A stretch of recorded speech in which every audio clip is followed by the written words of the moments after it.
Bonjour à tous.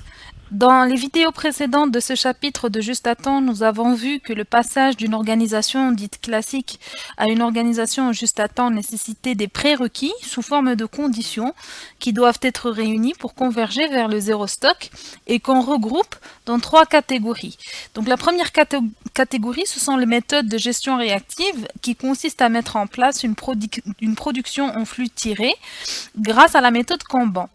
La deuxième catégorie, c'est la recherche de flexibilité, que ce soit une flexibilité quantitative ou qualitative. Donc la quantitative, c'est pour faire face au pic de demande avec un stock réduit, voire un stock zéro. Et la flexibilité qualitative, c'est pour produire une grande variété de produits en utilisant la méthode SMED de réduction de temps de changement d'outils, l'automatisation avec l'utilisation de technologies flexibles ou encore la différenciation retardée des produits en utilisant une conception modulaire. Aujourd'hui, nous allons voir une troisième et dernière condition de mise en place d'une organisation juste à temps et qui est la maîtrise des aléas. Donc quand on parle des aléas, on parle de pièces reçues défectueuses, on parle de panne machine, on parle de retard de livraison, etc. Donc ce sont, souvenez-vous, les récifs dans l'image de la rivière. La question est, comment peut-on éviter les récifs si le niveau d'eau dans la rivière, donc le stock, est réduit? Donc les premiers aléas qu'on doit combattre, donc auxquels on doit faire face dans un système en juste à temps, ce sont les aléas liés à la qualité ou plutôt à la non-qualité. Donc les différents stades de fabrication n'étant plus séparés par du stock, puisqu'on travaille en flux tiré, tout défaut qualité à l'issue d'un stade oblige à interrompre immédiatement la fabrication au stade suivant et avec un effet domino d'arrêt induit donc en amont et en aval de la chaîne, on va interrompre toute la chaîne, ce qui coûte extrêmement cher. Donc il faut viser le zéro défaut.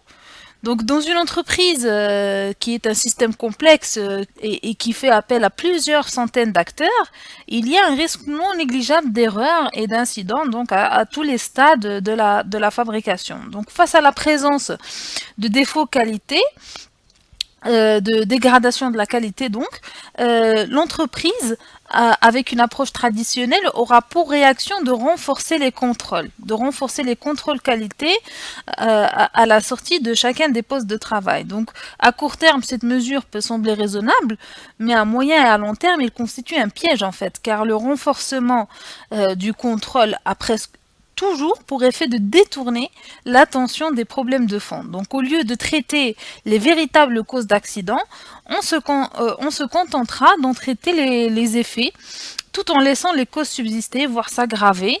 Donc on va remarquer l'accroissement des défauts qualité, puisque les causes n'ont pas été éliminées, ce qui va amener à multiplier les contrôles encore, et c'est un cercle vicieux du contrôle des produits. Donc la philosophie japonaise, c'est que quand on met en place un contrôle et qu'on découvre qu'il y a un défaut qualité, c'est déjà trop tard. C'est déjà un constat de décès. Donc le concept du juste à temps est basé sur l'idée de la prévention plutôt que du contrôle a posteriori. Donc en d'autres termes, il faut produire bon du premier coup. Donc pour cela, au lieu de contrôler les produits, on va plutôt au lieu de mettre en place un contrôle des produits, on va plutôt mettre en place un contrôle des processus. Donc l'objectif, c'est d'intervenir avant l'apparition du défaut qualité et d'avoir des pièces défectueuses. Donc ça sera trop tard. Donc l'attention va se porter sur le suivi des machines qui fabriquent des produits pour stabiliser le réglage. Donc en pratique, on va effectivement contrôler les pièces produites par un équipement, mais contrairement à l'approche traditionnelle qui cherche à détecter les mauvaises pièces, les pièces présentant donc un défaut, l'approche japonaise utilise les mesures obtenues donc par le contrôle des pièces dans le but de détecter les dérives de l'équipement et de prévenir le défaut. Donc, afin de mettre en place cette approche préventive de la qualité, l'un des outils qu'on utilise s'appelle la maîtrise statistique des procédés. Donc, la technique consiste en fait à contrôler des échantillons de produits en sortie d'un équipement d'un poste de travail. Donc, l'opérateur effectue par exemple une mesure de contrôle toutes les 50 pièces fabriquées ou toutes les demi-heures par exemple. Et ensuite, la mesure est enregistrée sur une carte, ce qu'on appelle une carte de contrôle. Donc la carte de contrôle, elle a une limite inférieure et une limite supérieure acceptable. Donc la limite inférieure ici, la limite supérieure acceptable, qui sont situées avant que le produit ne soit considéré comme inacceptable, comme ayant un défaut qualité. Donc dès que la valeur mesurée dépasse les limites des contrôles, ou dès qu'il y a une petite déviation suspecte, il faut arrêter la machine et procéder à une recherche des causes de la déviation. Donc cet outil ne peut pas être pris en charge par le bureau méthode, donc par un contrôle central, car il nécessite d'effectuer des mesures régulières et fréquentes sur chacun des postes de travail. Donc c'est à l'opérateur qu'il revient d'effectuer ces mesures et c'est lui qui prend la décision éventuelle d'arrêter ou non la machine, donc d'interpréter les cartes de contrôle. Donc la mise en place de cet outil nécessite donc une importante action de formation car l'opérateur doit savoir mesurer les échantillons, calculer la moyenne, la dispersion, remplir les cartes de contrôle, les interpréter, etc. La maîtrise statistique des procédés sert à améliorer donc la qualité des opérations faites sur machine. Mais dans le cas d'un travail à dominante manuelle, l'objectif est d'éviter les erreurs humaines d'inattention, les erreurs d'oubli, les défauts dus à la précipitation, etc. Donc pendant longtemps, pour faire face à ce type d'erreur, on a demandé au personnel d'être le plus vigilant possible. Mais bon, cette démarche a ses limites, car même en faisant vraiment très attention, il est difficile d'éviter une erreur sur une opération 1000 fois répétée par exemple, hein, surtout si l'opérateur est fatigué, s'il est malade, etc. Si un taux de défaut de 1 sur 1000 par exemple paraît acceptable au niveau de la pièce, ses conséquences sont graves hein, pour un produit fini, complexe, ayant un grand nombre de composants. Donc un taux de succès, un taux de qualité de 99,9%. Juste pour illustrer ça, ça se traduit par exemple par 1200 erreurs par jour qui seraient effectuées par les distributeurs automatiques de billets de banque, par 20 000 ordonnances erronées par an, ou encore par un avion qui risque de rater son atterrissage et son décollage chaque jour dans un aéroport comme Charles de Gaulle en France. D'accord? Donc le Pokayoke, qui en français veut dire système anti-erreur ou détrompeur. C'est un dispositif généralement très simple qui permet d'empêcher l'erreur humaine. Donc les Pokayoke existent dans la vie courante. On peut les trouver par exemple dans une station-service, le bec verseur d'une pompe à essence ordinaire qui ne rentre pas dans l'orifice de réservoir d'un véhicule utilisant l'essence sans plan par exemple, ou on peut retrouver des Pokayoke dans des clés USB ou des chargeurs de téléphone par exemple qui ne se connectent que dans un seul sens. Hein. Donc c'est impossible de les connecter dans l'autre sens ou vraiment en forçant très fort. Donc ça permet de les brancher dans le bon sens. Donc ça c'est des exemples de Pokayoke. Dans l'industrie, l'usage du Pokayoke c'est pas une idée nouvelle. Par contre, ce qui est plus récent, c'est la généralisation de leur emploi. Hein. Il existe plusieurs types de Pokayoke. Donc des Pokayoke dits de positionnement, qui consiste à avoir une sorte d'asymétrie dans les pièces et les supports, de sorte qu'on ne peut les placer que dans le bon sens. Hein. C'est typiquement ce qu'on retrouve dans les clés USB et les chargeurs. On retrouve aussi des Pokayoke sous forme d'interrupteurs qui localisent des pièces et empêchent le processus de démarrer si les pièces sont mal positionnées. Un autre exemple de Pokayoke, ce sont les Pokayoke sous forme d'alarme ou de voyants qui sonnent et qui s'allument si une certaine condition n'est pas respectée. Par exemple, des voyants qui s'allument pour indiquer à l'opérateur quelles sont les pièces à utiliser à assembler pour une référence donnée. Donc on retrouve aussi des Pokayoke sous forme de compteur qui comptent le nombre d'opérations pour s'assurer que la tâche a été effectuée jusqu'au bout, comme par exemple un compteur qui va compter le nombre de tours pour une visseuse. Hein. Il faut assurer un certain nombre de tours pour s'assurer que ça a été bien vissé. Généralement les Pokayoke ne sont pas issus d'un travail de R&D, ça ne résulte pas de travaux de recherche très élaborés, ça relève plutôt de l'expérience et de l'astuce de l'utilisateur. Ils sont généralement, donc les idées de Pokayoke sont généralement découvertes dans des cercles de qualité. Alors, chaque Pokayoke ne traite en général qu'une partie des incidents qu'on rencontre régulièrement en fabrication, mais la généralisation de l'utilisation des dispositifs des Pokayoke, donc des dispositifs anti-erreur, ça permet peu à peu de se rapprocher de l'objectif de zéro défaut qu'on recherche dans le juste à temps. Alors, nous avons parlé jusque-là de la qualité au niveau du processus. On va maintenant s'intéresser à la qualité en entrée de l'usine, c'est-à-dire la qualité des achats de chez des fournisseurs externes. Donc, dans le cadre d'un fonctionnement juste à temps, où on vise le zéro défaut, la relation entre l'entreprise et ses fournisseurs change.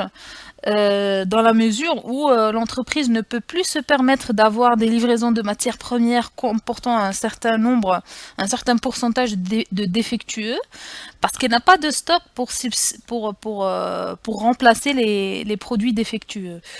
Donc en outre, l'entreprise travaille en flux tiré, en cycle court, donc elle ne veut donc plus passer de temps à contrôler ses livraisons. Et puis, donc puisqu'elle ne contrôle pas les livraisons, c'est donc au fournisseur de le faire. Et finalement, pour pouvoir espérer atteindre le zéro défaut dans les achats, le même concept de prévention qu'on a vu dans la qualité des processus s'applique aux fournisseurs. Donc l'idée, c'est qu'au lieu de surveiller le produit acheté, plutôt que de contrôler le produit acheté, il faudra surveiller le système qui le réalise à travers l'évaluation de la qualité des machines du fournisseur, de son organisation, des compétences du personnel qui travaille chez le fournisseur, dans l'usine du fournisseur, etc. Donc c'est cette idée que l'on désigne par le terme assurance de la qualité. Donc l'assurance de la qualité, elle se définit comme la partie du management de la qualité qui vise à donner confiance par la conformité aux exigences pour la qualité de son client. Ainsi, donc pour qu'il soit homologué et pour qu'il rentre dans le panel fournisseur, un fournisseur doit donner la preuve qu'il est en mesure de fournir de la bonne qualité. Et comment est-ce qu'il fait ça ?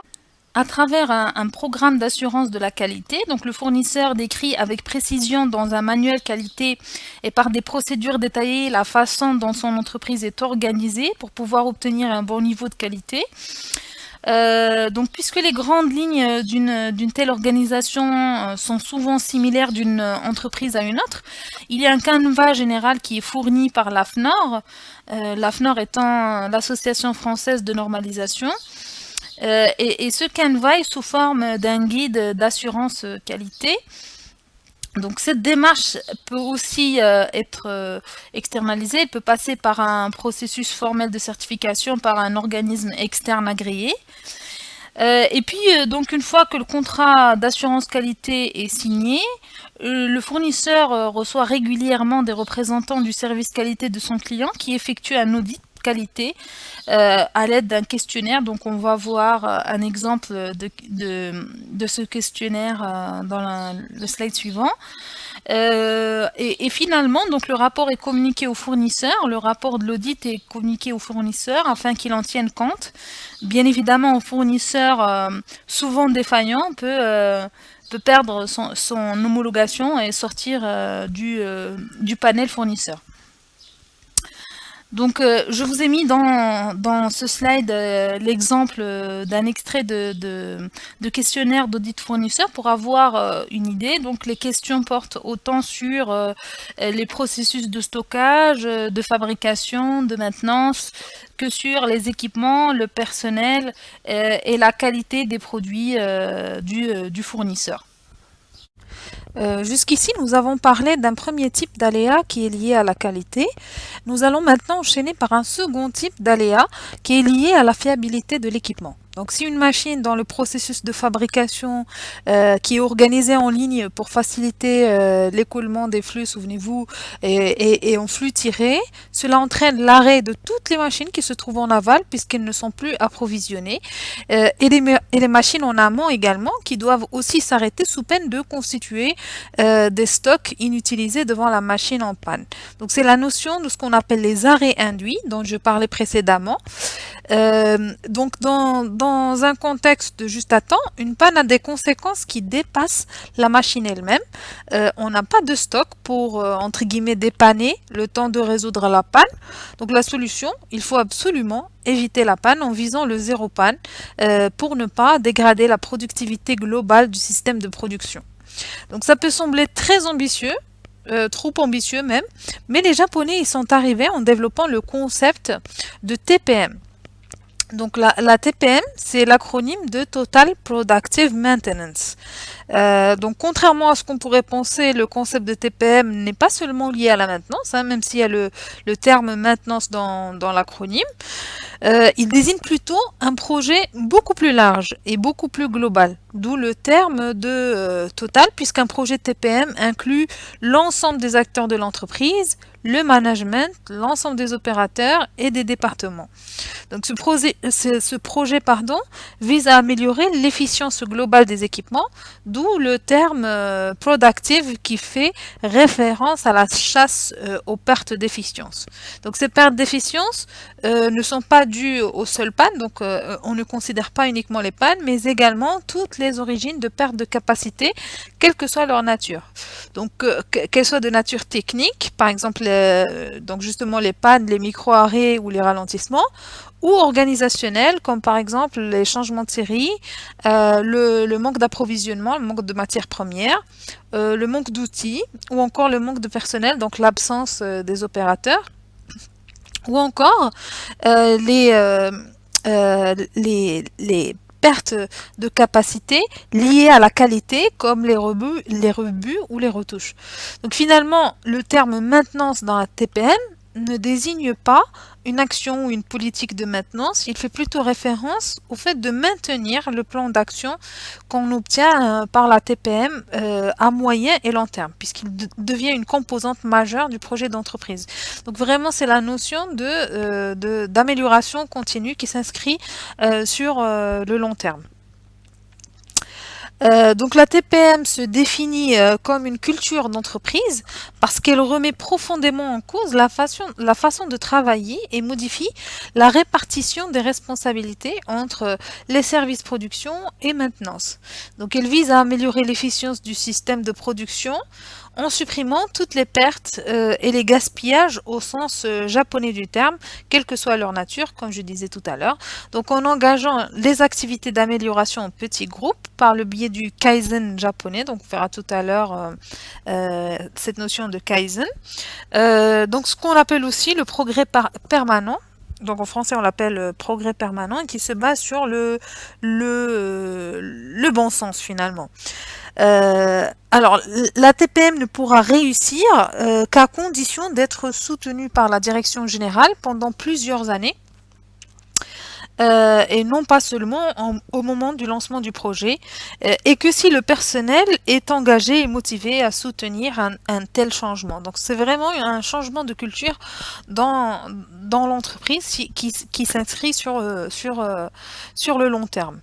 Donc une des forces de la TPM, c'est de faire converger les efforts des différents acteurs de l'entreprise, donc des différents départements, vers un seul et même indicateur, donc bon, qui sont en réalité deux indicateurs qui sont légèrement différents, donc le TRS et le TRG.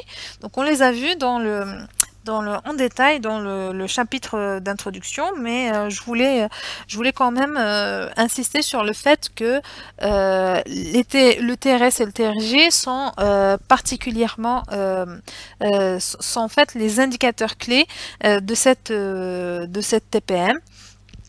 Avec à la clé donc une diminution spectaculaire des coûts de revient et une amélioration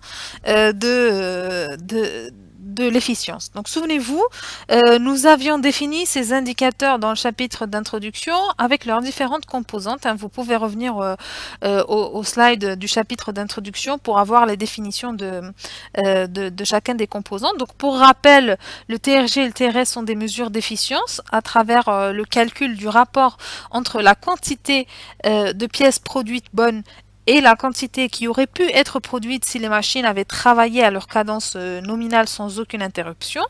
Donc pour cela, on considère le temps total d'ouverture de la machine. Donc soit un shift, soit deux shifts, soit trois shifts, donc par exemple, et on retranche de ce temps d'ouverture tout ce qui est arrêt planifié, comme par exemple les arrêts pour la maintenance préventive, et on obtient le temps requis. Donc de ce temps requis, on va retrancher ensuite tout ce qui est arrêt machine identifié, donc tout ce qui est changement de série et tout ce qui est panne. Et on va obtenir le temps brut de fonctionnement. De ce temps brut de fonctionnement, on va soustraire les micro-arrêts qui sont les arrêts à durée très courte mais fortement répétitifs et les ralentissements qui sont des choix de cadence inférieure au nominal pour réduire les problèmes qualité par exemple. Donc on obtient le temps net de fonctionnement. Puis finalement, on déduit tout ce qui est défaut qualité, perte au démarrage de l'équipement et on obtient le temps utile. Donc si on rapporte ce temps utile au temps d'ouverture, on obtient le TRG. Si on rapporte le temps requis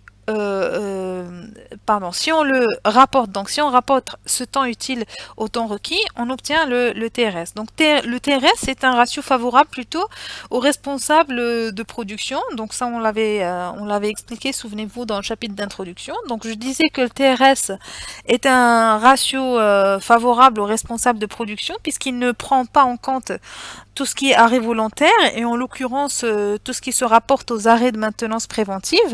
Le TRG lui est un indicateur plus global puisqu'il évalue implicitement la politique de maintenance. Donc soit en fait il évalue l'arbitrage à faire entre maintenance curative et préventive. Donc si on fait beaucoup trop de préventif, on aura un très bon TRS puisqu'on n'aura pas beaucoup de panne, mais un mauvais TRG puisqu'on sera pénalisé en termes d'arrêt volontaire pour préventif puisque on fait trop de préventif. Si on devait comparer ça avec, par exemple, une entreprise qui fait juste ce qu'il faut de préventif, elle aura un petit chouïa plus de panne, de curatif. Donc, on aura un peu plus de curatif. On aura un TRS un peu moins bon, mais d'un point de vue global, c'est-à-dire d'un point de vue TRG, elle sera meilleure puisqu'elle aura trouvé le bon compromis entre arrêt pour préventif et panne. Donc, dans sa recherche à améliorer le TRS ou le TRG, l'entreprise en tire plusieurs avantages dans la mesure où elle accroît sa productivité avec plus de produits fabriqués en moins de temps, ce qui peut aussi réduire son besoin en investissement puisqu'on a besoin de moins de machines pour faire la même production. Et puis l'entreprise améliore aussi sa qualité, étant alors vers le zéro défaut dont on parlait précédemment. Donc elle diminue finalement le coût global. L'objectif de la TPM sera d'améliorer les deux indicateurs TRS et TRG en agissant sur toutes les sources identifiées de perte de productivité. Donc généralement, une démarche TPM consiste à déployer des actions autour de 5 principes et qui sont détaillés en 8 piliers. Donc le premier principe consiste à construire un système permettant d'obtenir une production performante, c'est-à-dire atteindre une efficacité maximale du système de production.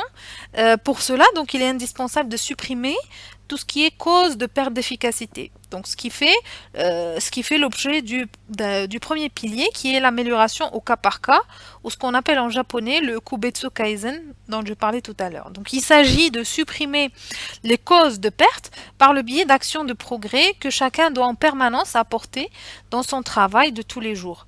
Donc, dans la vision japonaise, ces actions doivent être menées par le plus grand nombre, en partant du principe que toutes les idées sont intéressantes. Donc ces idées doivent être simples, rapides à mettre en œuvre et peu coûteuses. Donc toutes les idées sont ensuite discutées, analysées et améliorées au sein de groupes de travail. Et puis, les idées retenues sont affichées pour être visibles de tous, ce qui contribue à motiver le personnel. Donc ensuite, le deuxième pilier qui permet de construire un système productif performant, c'est la maintenance autonome. Donc son objectif, c'est de rendre les opérateurs responsables de la qualité de leur équipement en l'utilisant correctement, donc leur équipement, et en détectant le plus tôt tout changement de l'état ou le comportement du matériel. Donc pour cela, les premières étapes de ce pilier, donc ce pilier, en fait, il est mis en place sur plusieurs étapes. Les premières étapes de ce pilier consistent à inspecter, nettoyer, détecter les anomalies à l'aide d'étiquettes. Donc généralement, c'est des étiquettes bleues pour la production et des étiquettes rouges pour la maintenance.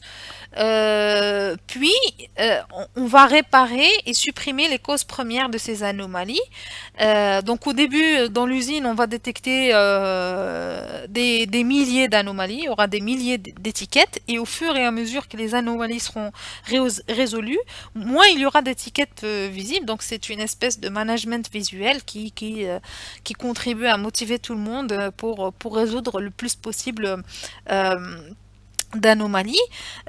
Et ensuite, il faudra établir avec les opérateurs et les techniciens de maintenance des standards. Il faudra standardiser pour les inspections préventives, les interventions pouvant être réalisées par les opérateurs.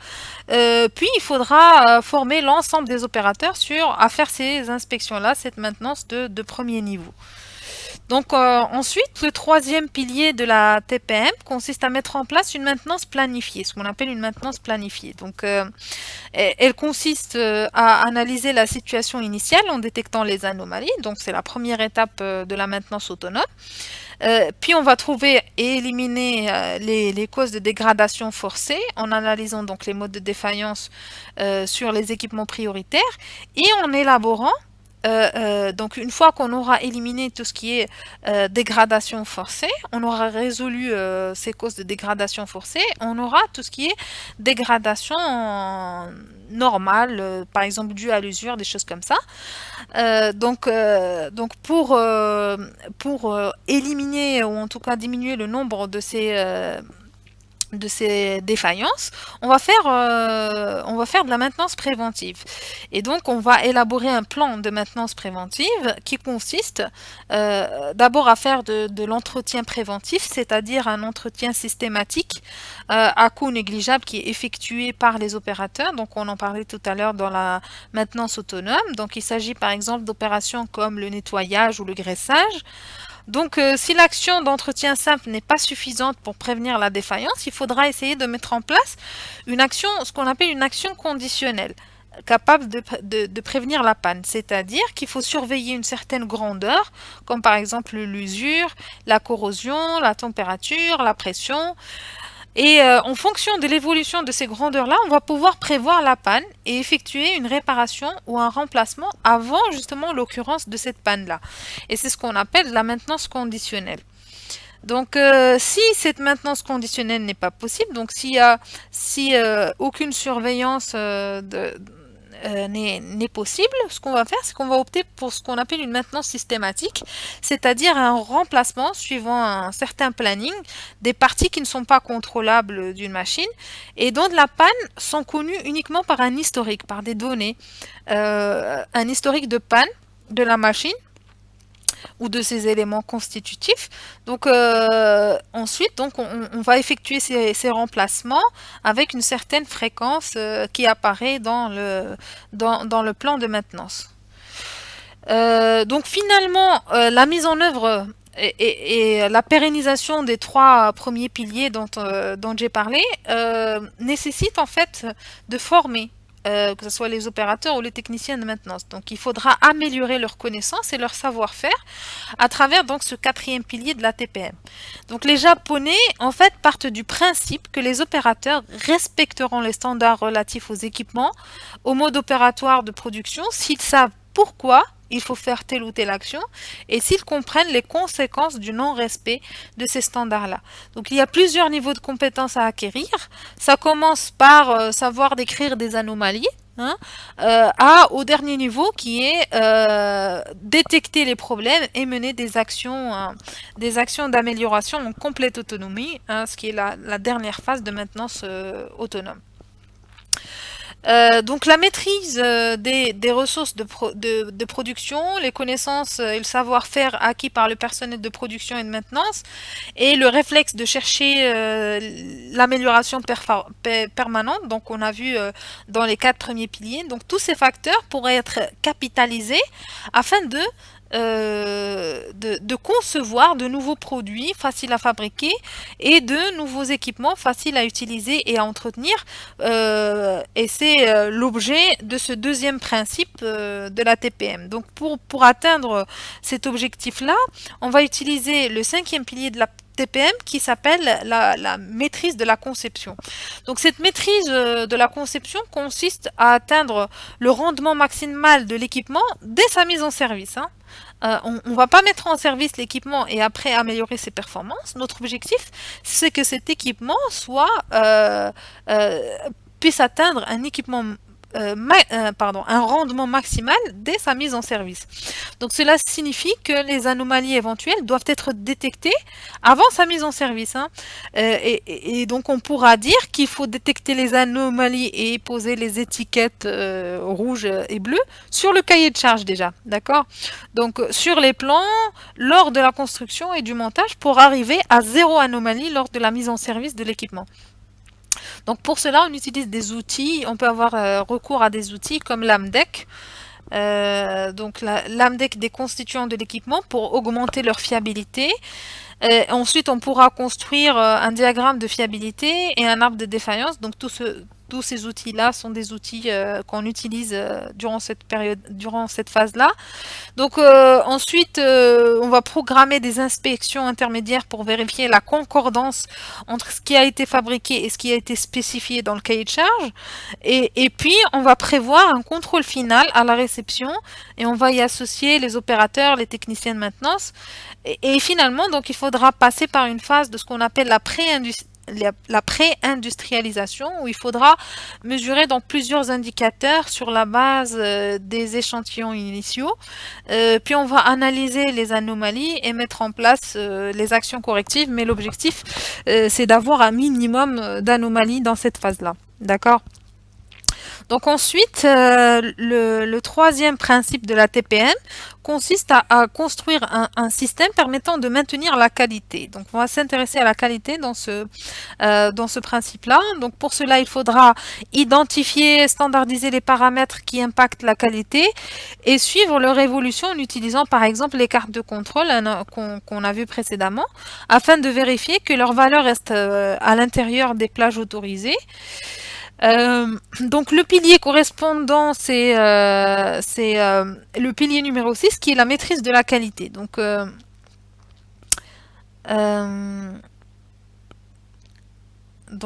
a vu tous tous les outils qu'on pouvait utiliser à cette phase-là, donc les cartes de contrôle, les Pokayoke, etc.